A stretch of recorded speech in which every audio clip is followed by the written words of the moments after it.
Ilan pang kaalyadong bansa ang mag-oobserba sa balikatan exercises ng Pilipinas at Amerika sa bansa, kabilang ang galing Japan, Australia at France. Bukod po sa West Philippine Sea, palalakasin ang puwersa ng ating Navy sa Aurora na nakaharap sa Philippine Rise. At nakatutok si Ian Cruz.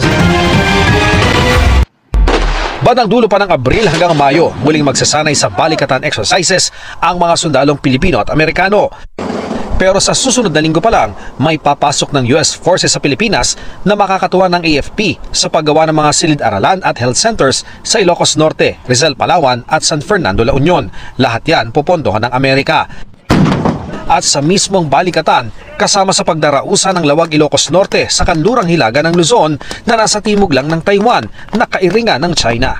In terms of the number of participants will be actually participating, it will have to be the maritime strike, the SINC exercise in Lawag. 11,000 sundalong Amerikano ang makakasama ng 5,000 sundalong Pilipino sa balikatan. Pero may observers din mula Japan, Australia at France.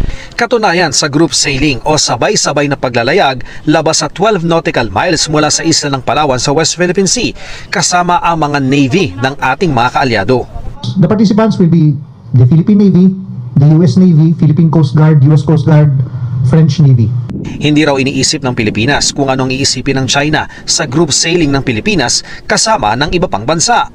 I mean, I can go 1 meter beyond 12 nautical miles. I'm already international waters. So it does not really matter legally. And I believe that we have a right to be there. Bukod sa West Philippine Sea, papalakasin din daw ang ating depensa sa Eastern Seaboard. Kaya binisita ni Defense Secretary Gilbert Chodoro ang palalawaking pasilidad ng Navy sa Kasiguran, Aurora.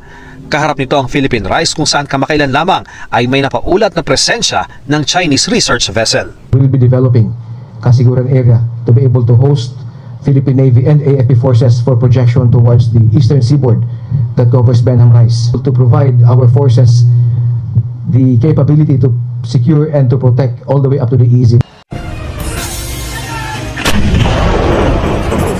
Sunod-sunod na pinaputok ng Philippine Army sa pamamagitan ng 4 na Autonomous Truck-Mounted Howitzer System o ATMOS, ang isang 155mm self-propelled gun system, ang mga dayuhang kalaban na ibig pasukin ng bansa.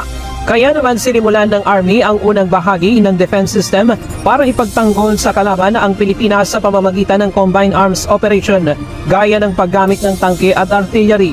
Ito ang senaryo sa ginawang pagsasanay ng Philippine Army sa Crow Valley sa Capas Tarlac ngayong araw sa pagpapatuloy ng Battle Period 2 ng Combined Arms Training Exercise o CATEX. Ito yung tinatawag nating Combined Arms Operation na bumubuo ng iba't ibang mga capability gaya ng maneuver system, mga artillery, mga tangke, mga aerial system for our intelligence acquisition at iba pang mga kapabilidad. Na ang purpose noon ay para mapigilan further ang pagsakop ng pagpasok sa ating teritoryo ng mga magnanakaw.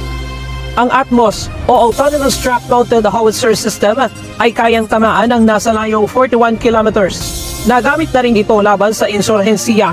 Sa ngayon, nakakalat na ito sa iba't ibang unit ng Army sa iba't ibang bahagi ng bansa. Wala na bang pagtuunan ng pansin ng Philippine Army ang external threat ayon na rin sa direktiba ng Pangulo?